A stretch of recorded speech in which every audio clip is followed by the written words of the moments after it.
pieņemamākā atmosfērā. Monitoru jūs jau pagriezāt uz turieni.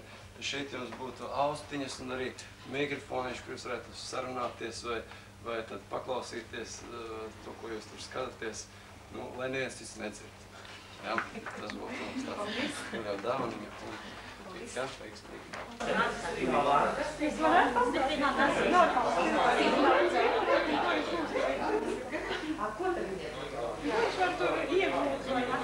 Tā var visu atrast.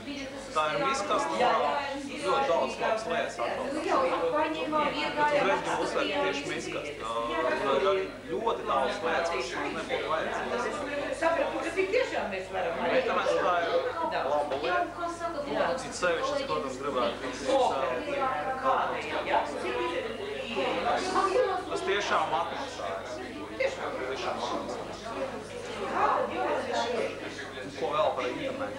Par sevi var kaut ko pastāstīt pārējiem.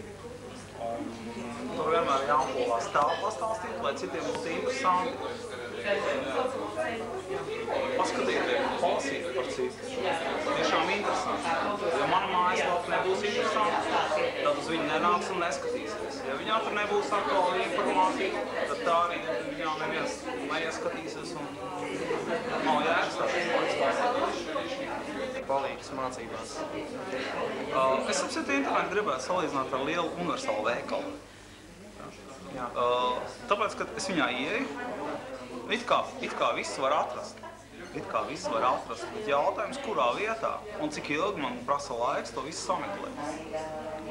Ja es zinu, tad es varu atrast. Relatīvi ātri. Ja es nezinu, ko es gribu vispār, tad es staigāju un skatos. Varbūt man tas patīk, varbūt man tas patīk. Ko vēl mēs varētu labi par internetu pastāstīt? Par to pašu veikalu, universālu veikalu tā kā jā, jo interneta iespējams. Visi aizmūst.